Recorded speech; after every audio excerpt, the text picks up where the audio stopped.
actions or on the questions that Paula posed? President Bears, go ahead. Thank you, Vice President Collins. I just think in this case, we should, I think, try to keep it simple.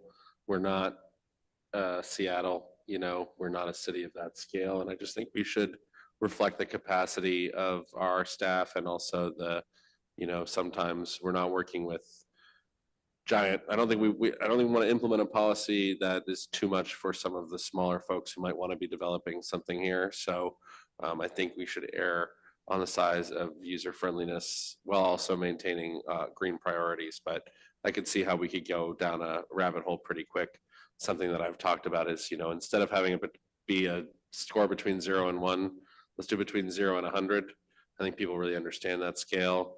All you have to do is multiply everything by 100 anyway, so it doesn't really change the substance of it, but just trying to make it a little more comprehensible to the average person, I think is something we should consider here as well. Thank you.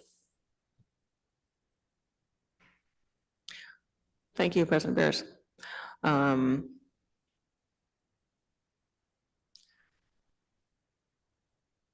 For myself, I agree. I think that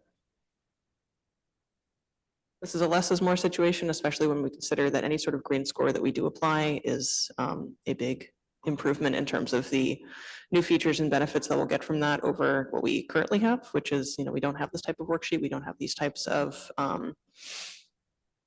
regulations right now. So I think that the most important, my number one priority is kind of making sure that we are crystal clear on what goes onto that worksheet, what are the goals and the priorities that we're formulating the rubric around. I agree. I think that we could have, there's certainly a lot of rabbit holes to get into, especially I'm sure we could have a very fun conversation about exactly what types of plants and trees we'd like to see in different districts around the city. But I'm going, as one counselor, I think I'll challenge myself to take this big picture. I'd be curious to hear from city staff on that question of if we're trying to pick 3 major topics that we want to organize the rubric around, whether it's heat mitigation, functional landscapes, or another feature, on the question of, capacity for managing this policy. How much do we think that we can fit on the menu? What feels like the most important thing to have on it in terms of goals?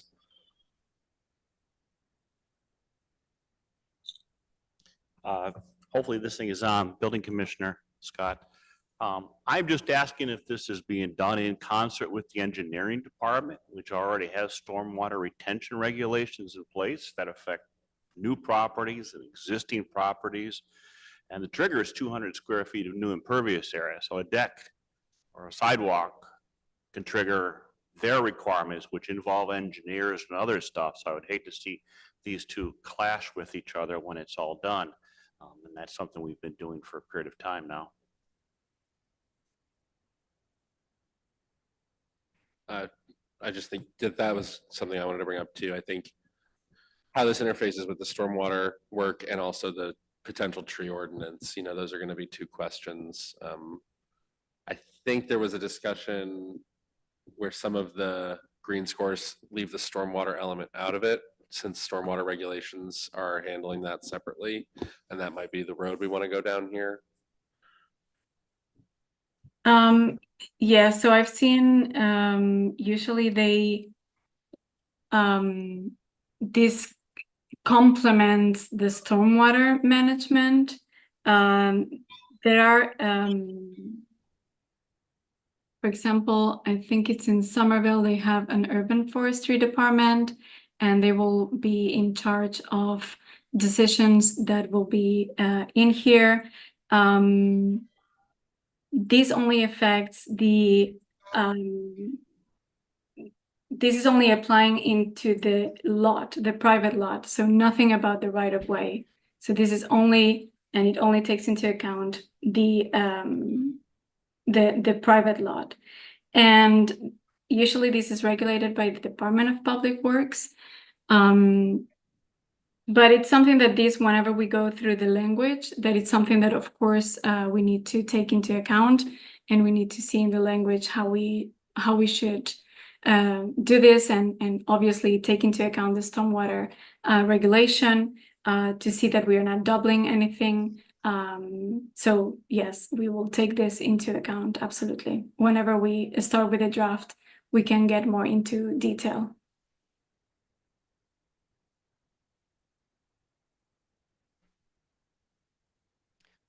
Great, thank you. I'll recognize Planner Evans. Good evening, Danielle Evans, Senior Planner. I just wanted to kind of piggyback on that. I'm not an expert in the stormwater regulations and how you can comply with the stormwater permits. But I believe that a green score would have more kind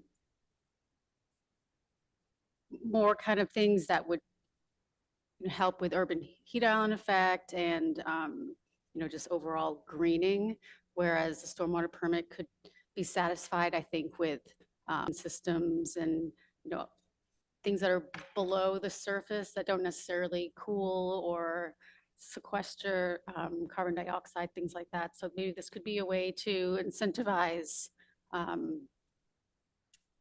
achieving some of those goals through bioswales, versus underground retention system.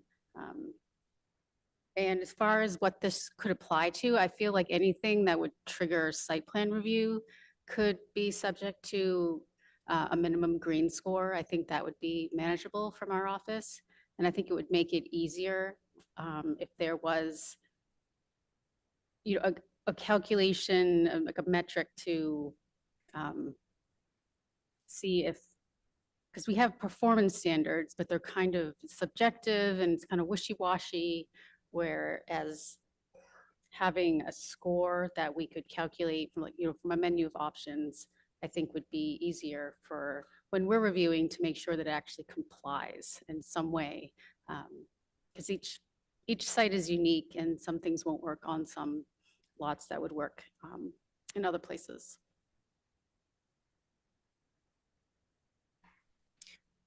Thank you, Danielle. I appreciate that. I'm hearing that in terms of capacity and making this doable. Apart from, let me know if I'm mishearing you, apart from the rubric of the green score itself, having a metric that just quantitatively says if a site is subject to green score or not would also be helpful, so that that's not getting into the more arbitrary, using your best judgment side of things, which would add another layer. Is that correct? Yep, just making it super clear. Yeah, I think that makes sense. I think that if we are, I think that it'll be important to have a very, very clear user-friendly frame around what properties are subject to this and which are not. If we're getting into, drawing lines around if this is to be not a universal policy, which it seems like, Paula, please correct me if I'm wrong, in all the cities that you gave example from, it sounded like it was targeted at larger developments and that size threshold was different based on district and building usage. Is that correct?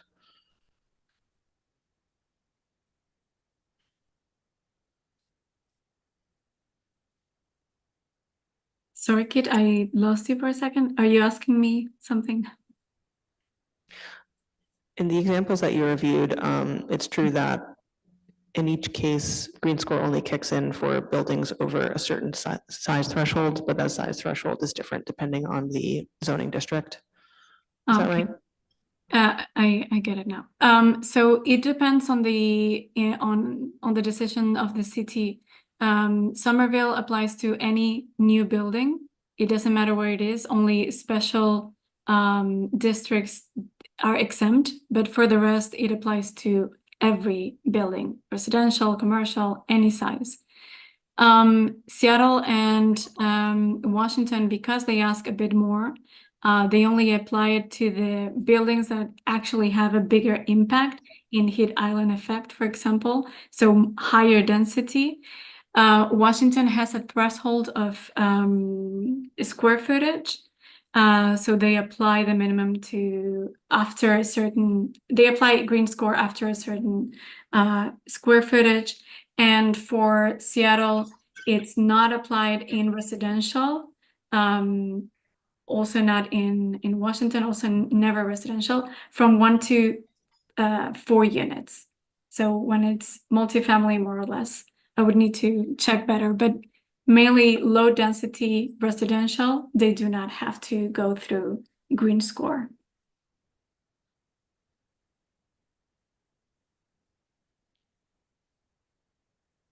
Great, thank you.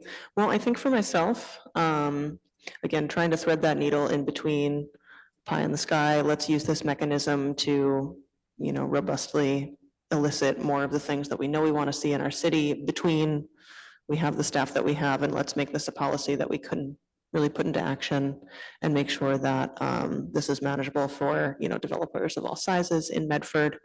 I'm inclined to have Green Score focus on, greening our urban landscape here in Medford, focused on functional landscapes that bringing more diversity to the green spaces that we do have on our lots, apart from just lawns, which don't improve the environment, as well as some other options, as well as I think mitigating the urban heat island effect is really important. And some of those greening the landscape options are, of course, rhyme very well with that goal.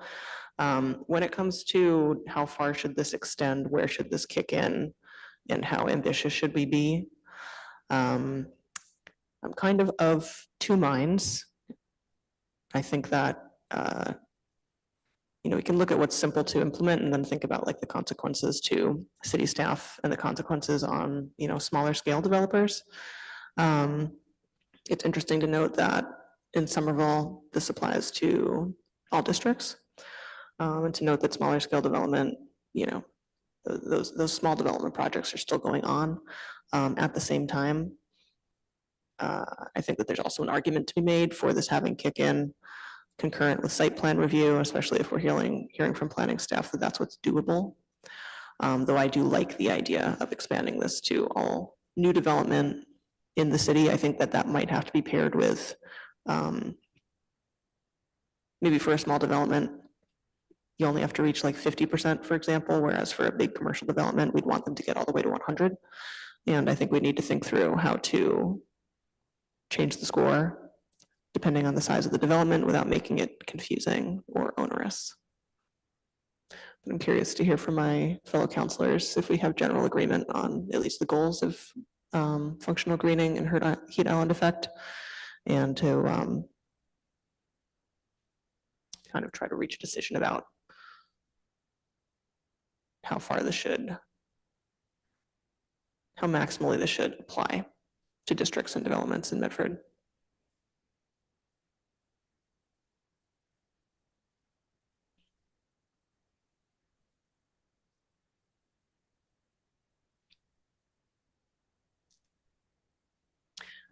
Any other considerations from my fellow counselors at this time on this topic? President Barris? I'm just given what we've discussed, I think site plan review makes a lot of sense, and I think we should move in that direction as a threshold. Okay. All right, I'm hearing consensus around prioritizing. Councilor Callahan, go ahead. I just want to chime in. I totally agree. I think review is critical, and I'm excited for it.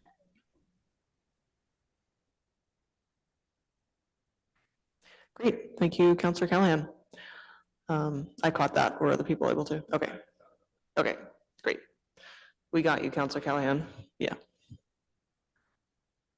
All right, great. Well, Paolo, thank you so much for this overview. I'm really excited to work together on a policy that focuses on mitigating urban heat island effect, functional greening of the landscapes that runs concurrent with site plan review. In terms of next steps, I am curious, what does a green score policy look like on the city council side? Is this a matter of just putting enabling legislation into our code of ordinances, and then like the planning department develops the rubric based on our priorities, or do we get into that level of specificity in a language proposal as part of this process?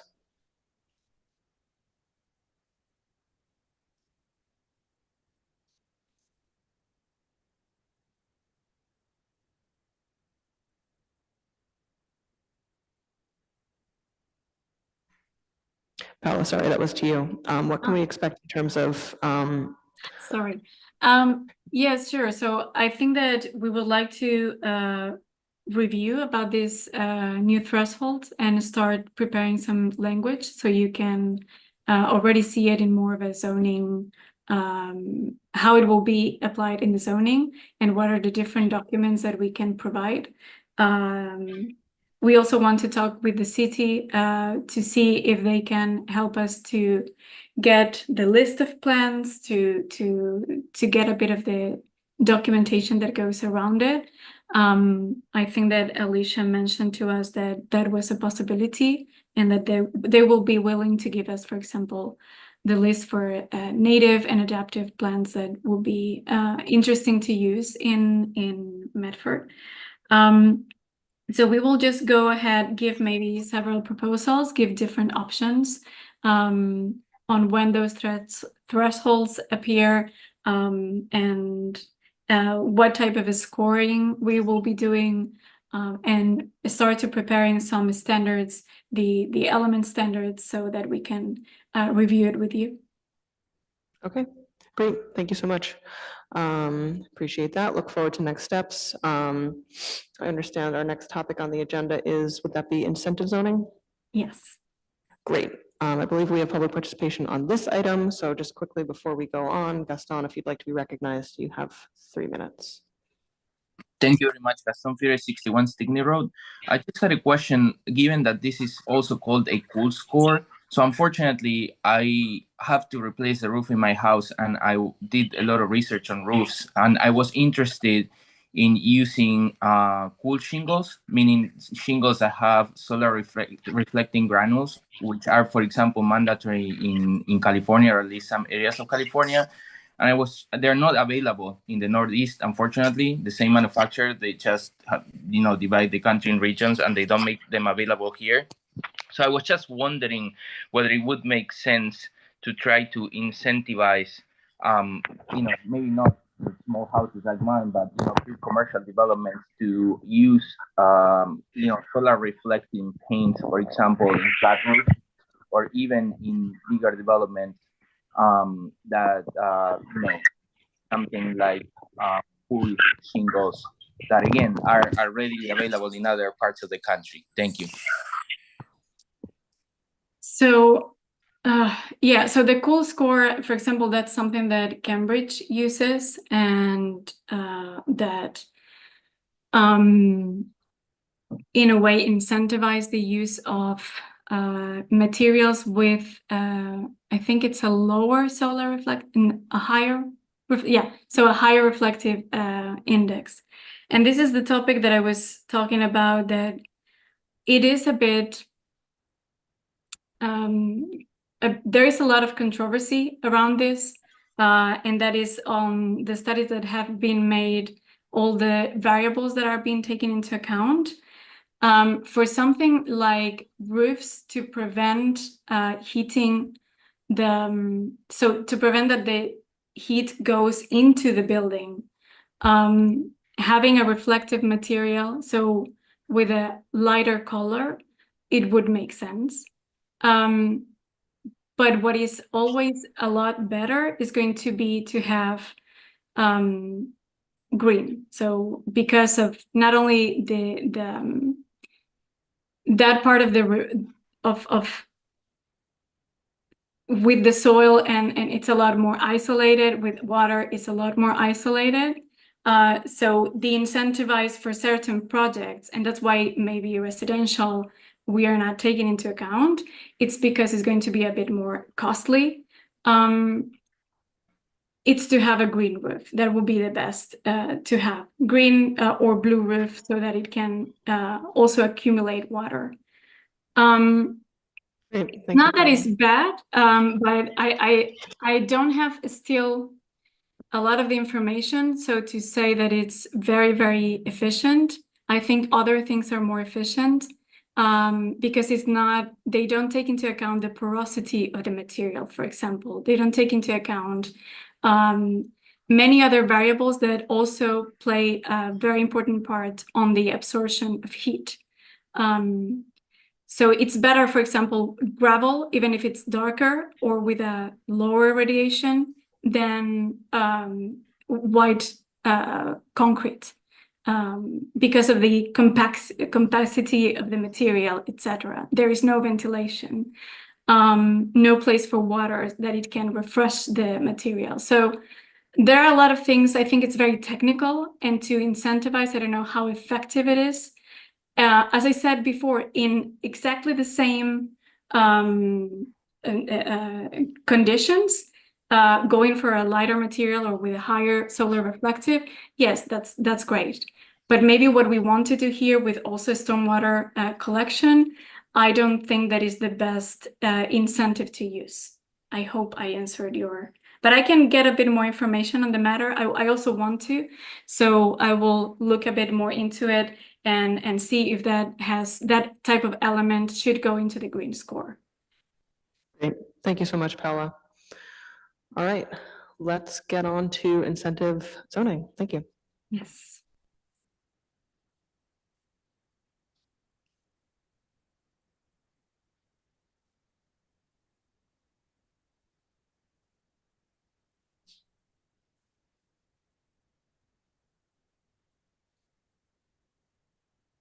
Okay. So incentive zoning, it's going to be a bit similar to green score in the method that we use. Well, it doesn't have to, but it can be very similar. So it provides a menu of options that we can choose from. That's the part that is similar. Incentive zoning is not going to be mandatory. This is a very much voluntary program. And so the idea is to mainly negotiate with the developers that in order to let them build extra floor area, the community gets amenities in exchange. So we know that we have certain dimension standards for every district. And let's say that these maximums can be altered through this incentive zoning if the community gets certain bonus from it, certain benefits.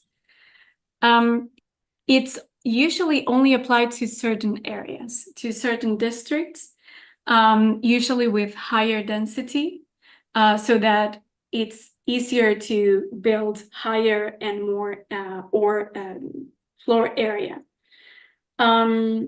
And the requirements can be very site specific.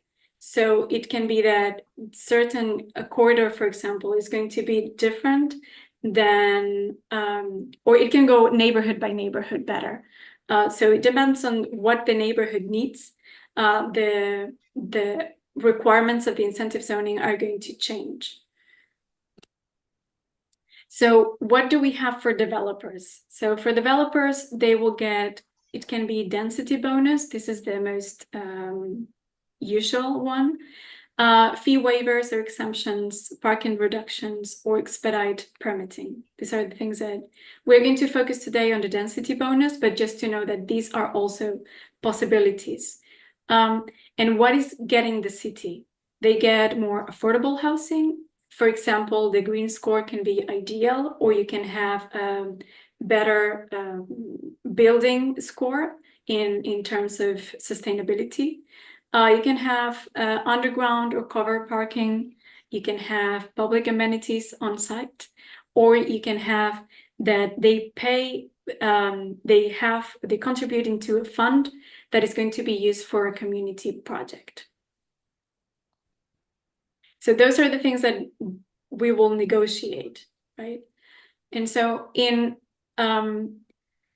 zones where the incentive zoning is going to be available, we have this kind of a base and a maximum building coverage, or a base and a maximum height limit. This means whatever I have by right is going to be my base, and whatever I can do and whatever I can get through incentive zoning is going to be my maximum.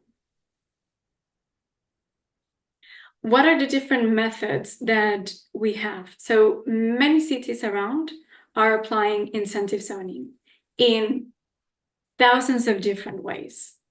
So I'm just putting 2 so that we can, and what I want to hear from you is how do we do this? What is the one we would like to have? And so there are these 2 different methods. I'm just sharing one in the city of Portland. And what you see is this like base height that we were talking about, this pre-bonus height. They only allow it in 3 districts, and it's only, and very specific, for example, in one of them, it's only 1 street. So they have the pre-bonus height, which is 4, 6, and 4 stories. And then they have these different benefits that they want to have. And this is a mid-block permeability, for example, a residential density, a green roof, or affordable housing. Depending on where you are, some is not applicable and some are, and then all of them will give you 1 story. So if you give mid-block permeability, and this is basically that they have the lot in between 2 streets, 2 public streets, and they open it to passages to public so that they can cross from one street to the other through their building. And so each one of these has obviously certain standards. So the green roof is not going to be just a very minimum green roof, but I guess they have standards where it's going to be at least a minimum of thickness of soil so that they have a good absorbing a lot of storing water, I guess it's more about an intensive green roof. And then the affordable housing, which is not the affordable housing that the city is already requiring, but a big percentage over that minimum required. And so with each one of these, you get 1 story. So this is the kind of the simplest way that we can have this. So just a few of them, not a lot. And then you get 1 story for this, each one of those. The maximum that you can have, so the height with bonus, the maximum per sub-district is just going to be 1 more. So they only permit that you do 1 story up, and you can choose whether it's going to be the mid-block, the residential, the green roof, or the affordable housing. Depending on the site, depending on the economical feasibility of it, you're going to choose one or the other. And then you have that bonus floor has to follow a certain step back, and in here is the 15 feet. So this is one way that a lot of the cities do it. They just give very minimum selection of elements, very much citywide in the sense that it's, well, unless it's the non-applicable for some reason, maybe because they don't have this requirements, maybe because they have a lot of green in that area, so they don't need so much the green roof, and they really need the affordable housing, and so you can only get it if you do affordable housing, because that's the only thing that we are interested in incentivizing in that district. So this is one method, one way of doing it.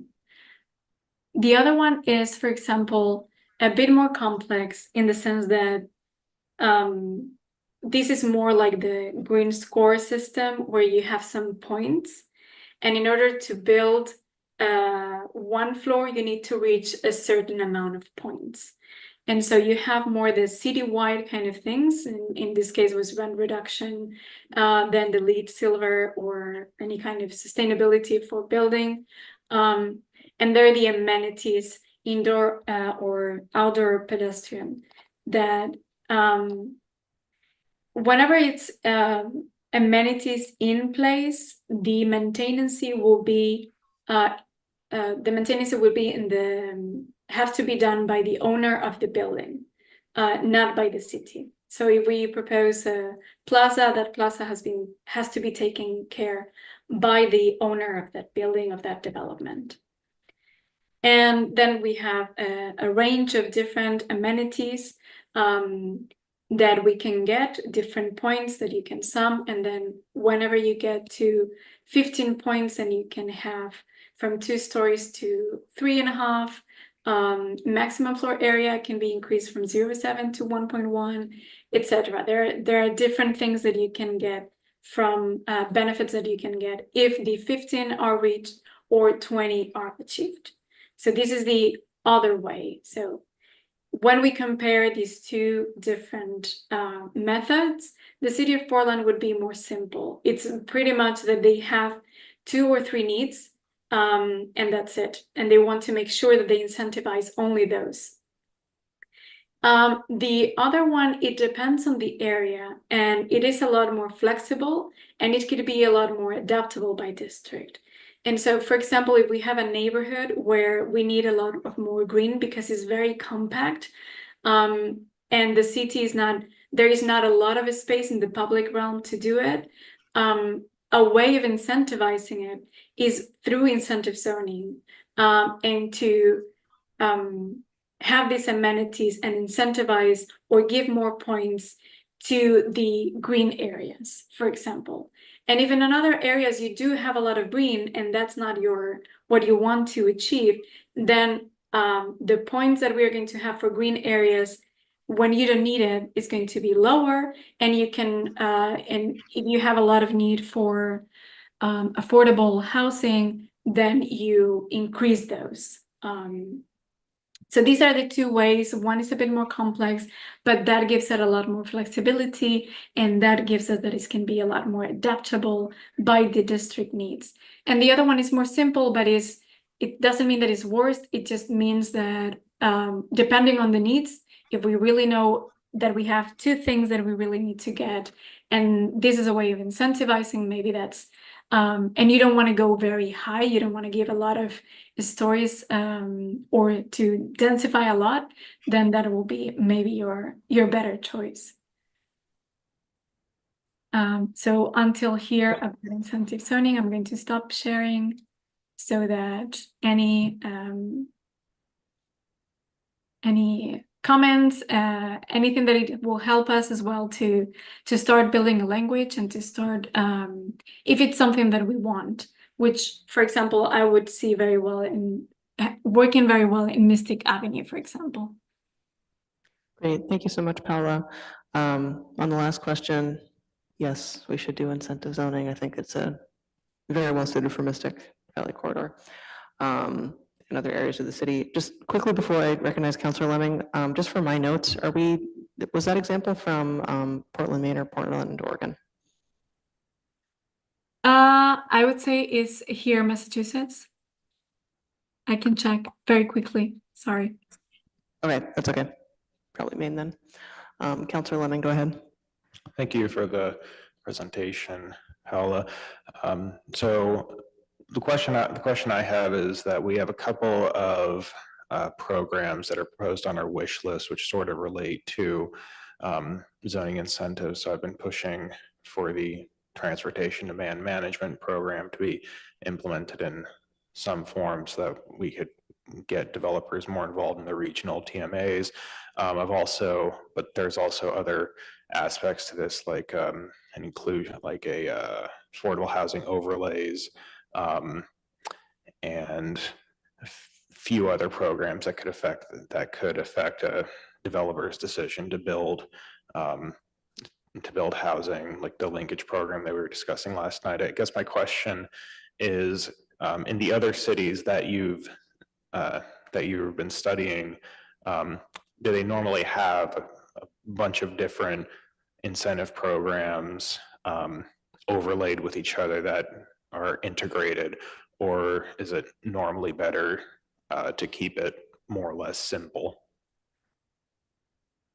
Yes, that's a great question. So it really depends on the city, and I've seen many different ways. The usual is where they have less things, and bigger cities that usually don't have problems on developers being able to develop, or that in any case you will have developers because the market is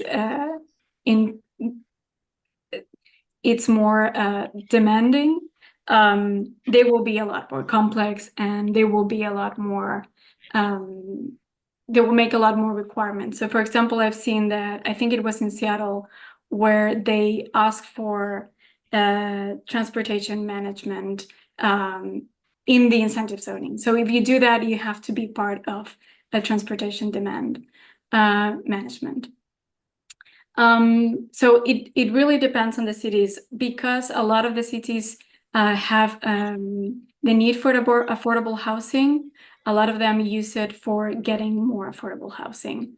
And so it really depends on the goal of the city to make it more simple, more complex, and depends on the need. I really like the idea of the amenities and to be more on neighborhood based, because then you can really make a difference from different neighborhoods and ask for whatever they really need. And so not only go for the affordable, but maybe in neighborhoods that you already have some affordable and that is not your priority, and maybe the public realm starts to be the really need, because there is no space, there is no area that is very, I don't know, that there has a quality public space, then I will try to go for a more point-based, because there are a lot of different needs in the city. It's something that really we should look into, that we can start working with you and to get your opinions, so that we really want to get at the more complete and better whatever fits this city the best. I don't think that there is one that is better than the other. It depends on the city's need. That may be what I wanted to say.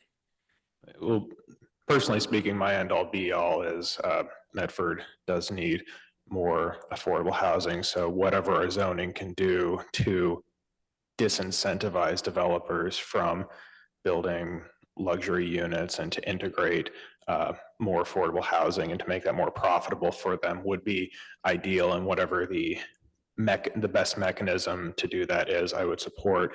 I would also, though, like programs that incentivize developers who come into Medford to sort of be more integrated into what's happening in the surrounding communities, just so that we're not so isolated. And that's why I'm pushing for the TDM to be an important part of the ordinance. So that's where I'm coming from. And then the third thing on my Christmas list is to make it so that it's not all of these rules put together are not some Byzantine kind of overly complex structure that developers can't really understand. So I understand that could end up getting a little bit contradictory after a while, but it's sort of those three things are what's on my mind right now.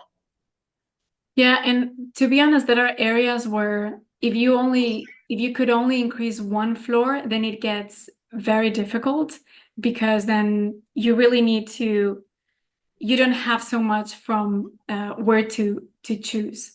So it will be like, oh, or you do the affordable, or you do amenities, or you do whatever, because you only have one extra floor. You cannot give too much. But in places like a corridor where we have Mystic Avenue, that we can go quite higher, you can have affordable, you can have, if you have a point-based system, then you can have affordable, you can have amenities, you can have different things, you can have the TDM.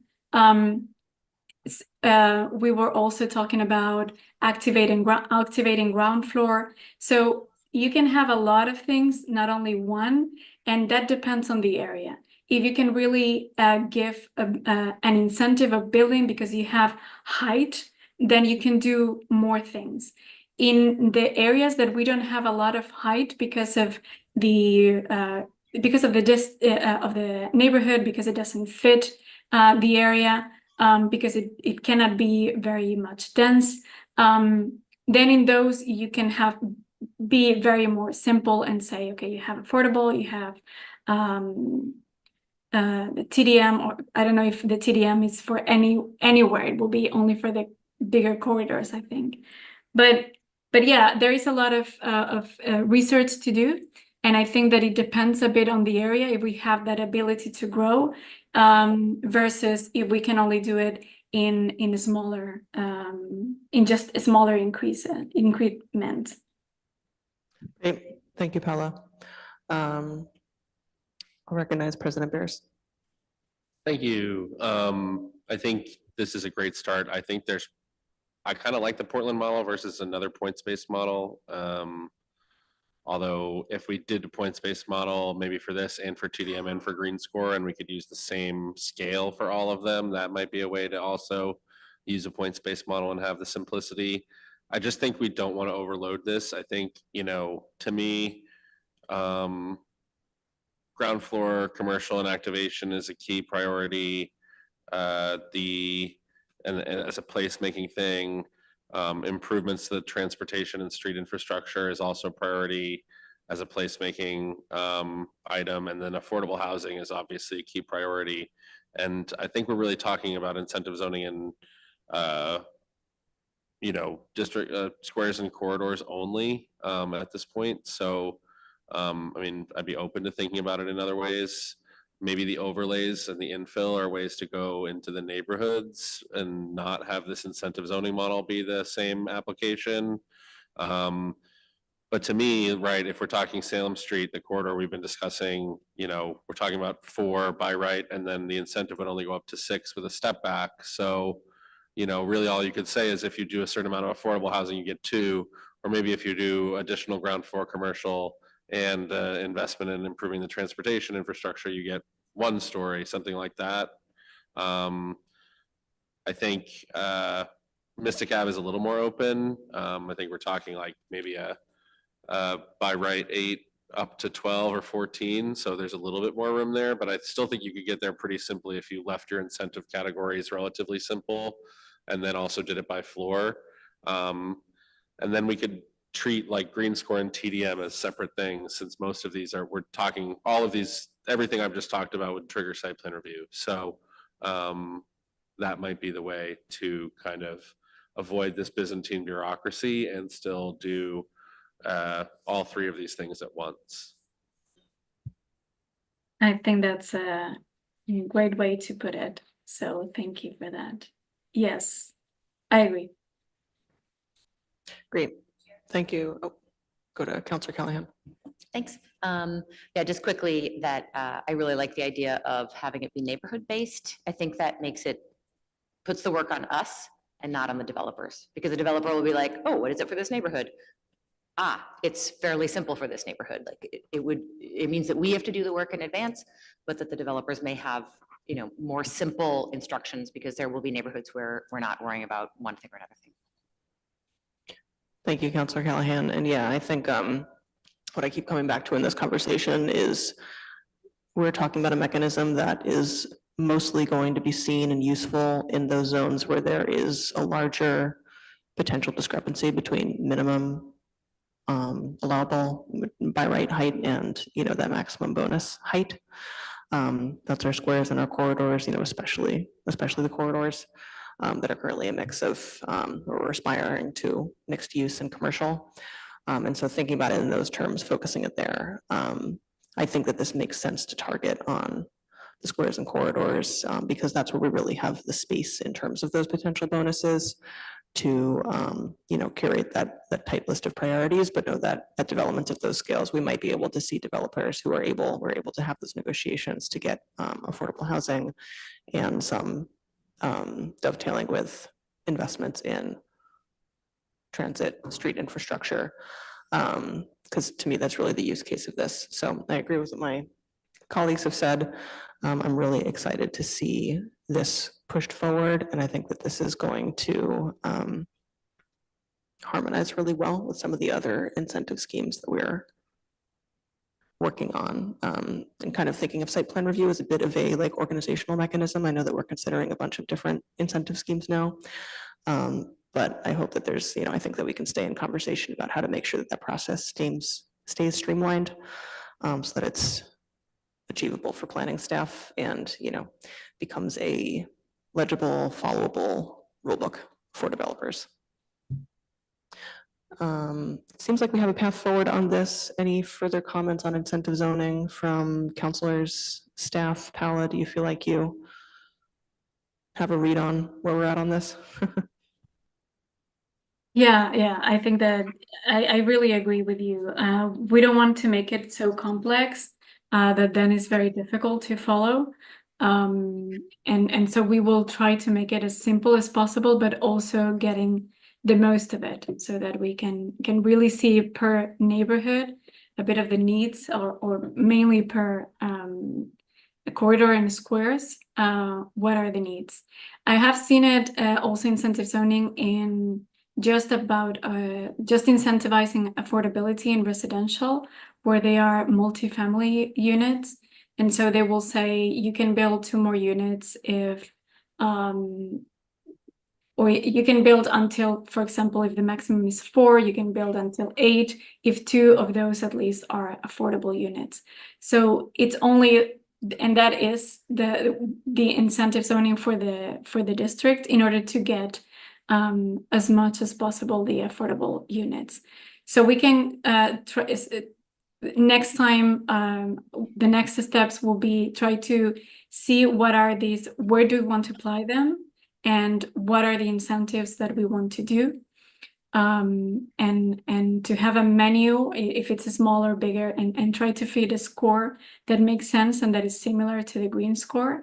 I think that's a great idea, and yeah, and see and share it with you.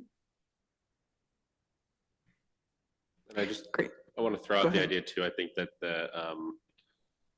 let's say that these are kind of, and I like what Paula just said about in the neighbor, like we have the square and corridor districts, then we're going to have the neighborhood districts. I think something like what was just mentioned, like in the neighborhood districts would make sense for, it's more about the units and the affordable housing. And it's, I'd say a little bit simpler. Like if it's 3, maybe you could get 4 if the 4th is affordable. I mean, that's probably not going to work. We saw in Somerville, they tried to do, you could do triple decker, but one of them has to be affordable. Nobody built anything. So they went citywide triple decker. So I think at that scale, but the 4 to 8 with 2 affordable or 1 affordable, you know, you're still talking about a 12% affordable, even if one of those units is affordable deed restricted, which is, I think, higher than we're requesting right now in a 10-unit building, if I'm remembering the inclusionary right. So something like that might work. I just think another thing that would be helpful, let's say we went with ground floor commercial, investments in improving transit infrastructure and affordable housing as 3 things for the incentive zoning. And then we could have green score and TDM also as out there as well. I think it would be useful for like the community development board to make a recommendation on a regular basis about minimum thresholds. Like if we were to do ground floor commercial, would it be 20% of the ground floor, a certain amount of square footage relative to the size of the building? Affordable housing as well, I think is a little simpler. Transportation funding, just to factor in exactly that situation that I was just mentioning out of Somerville, where they said, oh, we'll do triple deckers everywhere, but one has to be affordable. It wasn't an effective policy because it didn't build any new housing units. So I think we want to make sure, if we were to say 100% of the first, if you get extra floor, it's a 15-foot step back, so it's only 60% of the square foot of the first floor, and the whole first floor has to be commercial. That's not going to get us anything. We're actually reducing, you know, it's a countervailing force. So I think some element of the zoning where the CD board is, who's reviewing these in site plan review, is kind of making a recommendation every so often based on their experience as to what these thresholds should be for different incentives, I think would be helpful too. And some of that's from William's email. And the other part of it that I think is harder is adjusting to market conditions. I have a harder time saying, well, if the interest rate's 7%, then we should only ask for half as much affordable housing, or half, you know, that's, I think, a much harder argument to make. But I think at least getting it right and getting those recommendations based on the CD board's experience in site plan review of how these incentives are playing out will be really useful. Definitely. Thank you, President Beers. Great. Well, thank you for laying out the next steps on that, Paolo. Really excited to start reviewing draft language around a incentive zoning policy and get into the details on exactly what districts that we discussed will comprise it. Thank you so much. Let's move on to our next agenda item. Yes. Mm. So-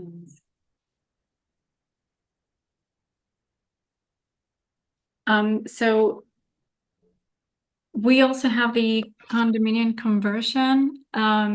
This was Emily reviewed, Emily Innes, the director of Innes Associates. She reviewed the Vice President Collins research on the condominium conversion topic. She came to the conclusion that maybe Somerville's, the Section 764, is the most complete and could be an interesting pursuit. But this is a city ordinance. This is not a zoning bylaw. So we can discuss this a bit more internally, and we can help with this. But this is not from the zoning. Great, thank you for making that determination. I appreciate it. I'm not sure who it was that told me condo conversion was definitely a zoning ordinance, but whoever it was 2 years ago. Clara, shaking your head, what wasn't accusing you? Definitely wasn't you. All right, great. Let's move on to housing definitions. Thank you so much, Paula. So yeah, and sorry today I had 5 public meetings, so I'm sorry, but I'm a bit, my brain is a bit half gone. So it's a bit more harder for me for today to talk. But I will go through the definitions. I think that I will go through them, and then we can please make any comments. This was also done by Emily. I'm already saying this in advance. Can I just cut in here? Yeah. Can you just begin with a little context on, are these all new definitions that we're considering adding to our zoning bylaws to have them in place when new zoning ordinance makes reference to them? Or is there other context that we should know about these? So these are mainly new. I think that there are some, but they should be you have some of them that are the original definition. But what we wanted to have in here is to compile all the different ways that people could live together. And so we had the definitions for co-living, co-housing, multi-tenant, congregate housing. And so we have some that are your original definition, some of them, and I think I have the notes so I can go through them. And some of if they are not, they will tell where they come from. So where are we taking the definition from? Great, thank you. And if that sounds good to my fellow counselors, just with understanding, I know you've had a very long day of public meetings.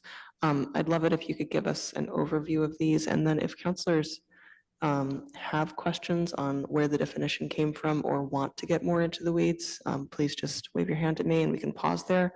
But otherwise, I think we can just go through the definitions themselves. Yes, absolutely. And this is nothing that I'm going to say here is going to be, this is it. Okay, this is supposed to be the base so that we can talk about it. And you can say, look, the co-living, I think it's interesting. Why don't we research a bit more on that? Or we definitely do not need this type of I don't know, congregate housing or so this is just to make a conversation. This is nothing to be set in stone.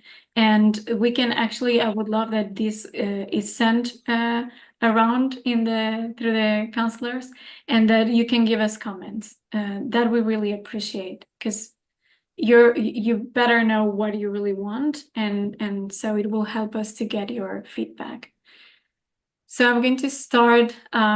We have co-living, a building in which a group of 4 to 8 residents occupy a single unit with private bedrooms and shared living spaces, including cooking and sanitary facilities. Co-housing. This is a group of buildings in common ownership, which include a small single unit or 2-unit buildings and a single building with shared living spaces such as a common room, library, dining room, kitchen, etc. The congregate living, we have different ones that use different terms or that are specifically oriented, for example, in Cambridge, to the elderly. So in Somerville, they use congregate housing. It's a residential occupancy of a dwelling unit by more than 4 unrelated individuals that are handicapped as defined in 42 USC section 3602 or have a disability as defined in 42 USC section 102. Both terms are defined as physical or mental impairment that substantially limits one or more major life activities. A record of such an impairment or being regarded as having such an impairment not including the current illegal use of or addiction to a controlled substance. In Cambridge, they use elderly-oriented congregate housing, a form of elderly-oriented housing in which each individual or two-person family is provided with a separate quarters which contain living and sleeping space and which may contain kitchen and bath facilities. Each such living space shall be considered the equivalent of one dwelling unit. Such housing shall also contain common dining, kitchen, and social facilities. Limited supportive services may also be provided. And in Arlington, it will be a group home. And this is a dwelling owned or leased by a state agency or a nonprofit organization on behalf of the state agency, operated as supervised residence for adults with severe disabilities, which may include educational, social, healthcare, and other supportive services. Otherwise, in contrast with dormitory, we have Cambridge, any dwelling other than a sorority or fraternity house owned or controlled by an educational institution and occupied primarily as a place of temporary residence for persons whose permanent residence is elsewhere and who are employed or enrolled at the educational institution. In Somerville, residential occupancy of a building or portion of a building in dwelling units or rooming units exclusively by full or part-time students, faculty, and staff of an educational institution and any housing owned by or affiliated with an educational institution. And here, for example, is Medford, your current definition of dormitory. Building designed for or occupied as a residence for students or staff, owned by or under the supervision of an institution or an educational use, which is not operated as a gainful business. Then we have the definitions of single room occupancy.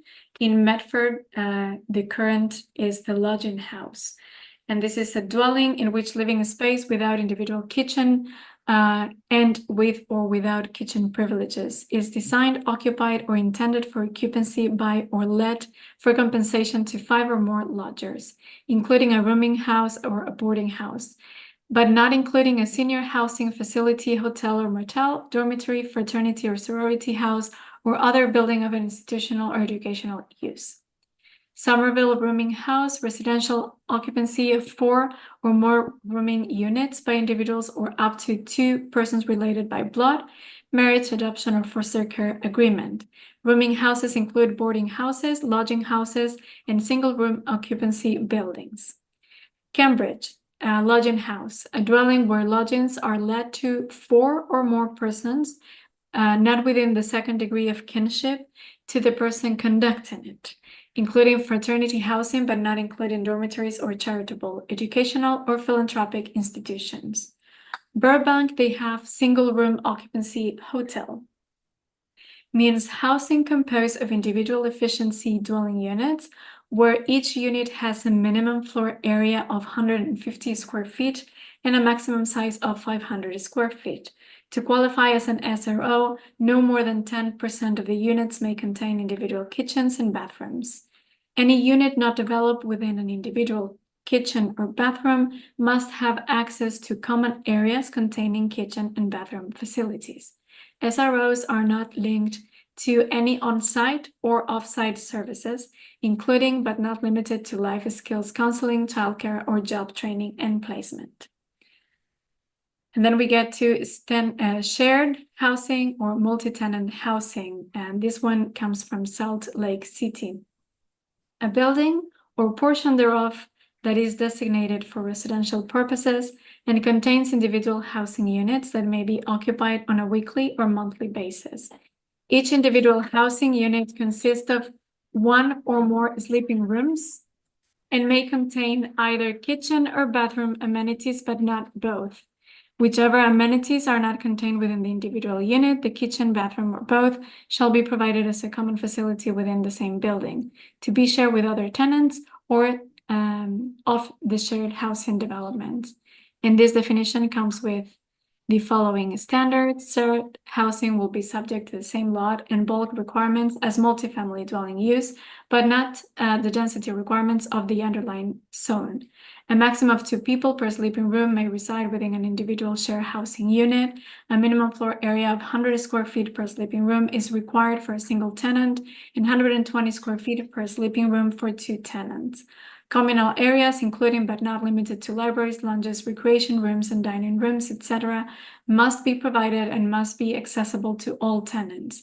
The minimum floor area of communal areas, exclusive of kitchens, bathrooms, hallways, and maintenance and storage areas, is 20 square feet per sleeping room. A property manager is required to be on site 24/7, and communal areas except bathrooms must be continuously monitored by security cameras. A shared housing development can include an office and private living unit for the property manager. This private living unit can include a private bathroom and kitchen. And this is it. These are all the ones that this is for us a working document, so we will continue to research if there's anything that you really like and say this is it. Otherwise, if nothing really fits what you need, we can continue to look, and we can continue. And this, what we want is to continue to research in all the different ways that people can live together. Any thoughts? Councilor Callahan? I definitely want to take a look at this doc later with a little more time. Absolutely. My first thought is that, I want us to encourage more density within buildings. We have a lot of homes that have 4 or 5 bedrooms and 1 person living in it. And I think that we want to go ahead and encourage folks to live with each other to relieve our affordable, our sort of housing issues that we have here in Medford. So I just want to make sure that if we're making definitions that we're not sort of defining anything as more than 4 people living together as like a, separate sort of definition of living. And I just want to be a little bit careful on that front. It looks like some of those definitions are like anything more than 4 and you're defined as a, strange form of housing. So that's my only thinking without really having time to sort of look more deeply into it. Yes, we will love that you can look at it and give us any comments, even exactly what you're looking for, and that we can continue to search. These are the ways that we have seen in the areas that are around Medford, that how they have it. But we can totally continue to look even further and see if there is anything that makes more sense. So absolutely, we want your feedback, we want your comments, and exactly your vision, and that we can try to find it or create one definition. Great, thank you, Paula.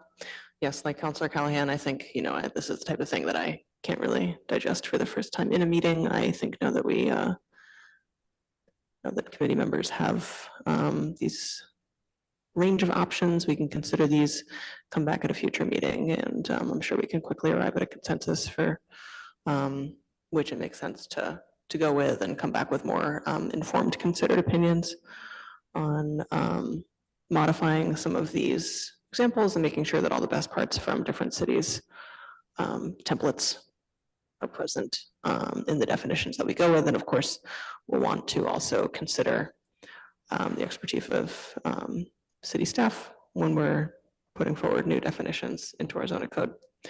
Any other initial comments? And Paula, I believe I have a file of this PowerPoint from just before our meeting, so I'll make sure that's circulated to committee members so that folks can have time to review this before we consider it again. Thank you. Any other comments on this topic tonight?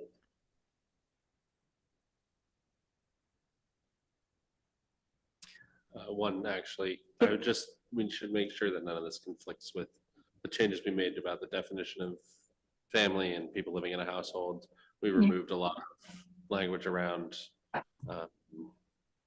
blood relations and things that courts have said we can't actually legislate, and we don't want to add anything back, obviously. Kind of what Councilor Callahan was saying, similar. Yes, absolutely. These are just bringing, if there is anything that is interesting in those definitions, and of course we will adapt them to the language that we prefer to use and we want to use. Great, thank you. Seeing no other comments from counselors at this time. Paolo, is this the last item on our agenda for tonight? I think you're going to just touch base on the status of corridors for our next committee meeting in 2 weeks, but we'll be saving our substantive conversation for then. Is that correct? Yes, the corridors, we will present a draft for the next week and then to talk about the, in 2 weeks, and to present the West Medford and Medford Square.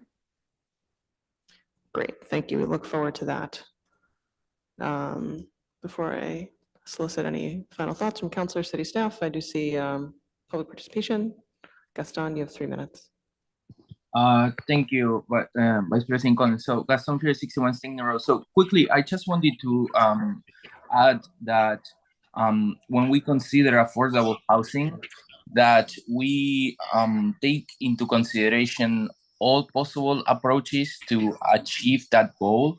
I'm worried regarding what President Bears mentioned, that, for example, by trying to get developers to include an affordable unit, whatever they're building, we're actually disincentivizing them from building affordable housing. And I would like to see a study of how a policy like that compares, for example, with making the permitting process a lot easier, a lot simpler, lowering development costs in such a way that market units become cheaper, more affordable. Because I also fear that we might end up with a few affordable units versus a lot of more affordable market rate units. So I haven't done the analysis and I don't have a solution right now, but I would love to see all a bunch of different approaches considered and some sort of analysis so we can actually pick the best approach, the optimal approach to achieving the goal of affordable, or at least more affordable housing in Mexico. Thank you. Thank you, Gaston. All right. Well, thank you all so much for this robust discussion, kickoff discussion about green score and incentive zoning. And I'm glad we got to lay eyes for the first time on those new additions to housing definitions within our code of zoning ordinances. I think we have our next steps for our partners in zoning on green score and incentive zoning, and really looking forward to getting some draft language on corridors and squares at our next committee meetings. That's a big step forward, and so much of our prep work on zoning this year has been gearing up to those really major goals. So it's exciting to be at this point. Thank you so much to my fellow counselors, city staff, for guiding us in this process, and of course to you, Paula, and your team and its associates. Looking forward to some really substantive work between mid-September and November. Any further thoughts from my fellow counselors before we adjourn? Seeing none, do I hear a motion? Motion to adjourn, seconded by Counselor Lemming.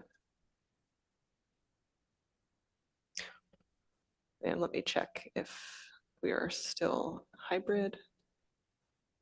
Yes. We Mr. are. Clerk. Great. Thank you, Counselor Scarpelli. Whenever you're ready, Mr. Clerk. Present. Harris, No. Council Callaway, Yes. Council Levitt, Yes. Council Scarpelli, Yes. Vice President Collins. Yes. I don't always get my Four. way. 5 in favor, none opposed. The meeting is adjourned. Thank you all. Thank you.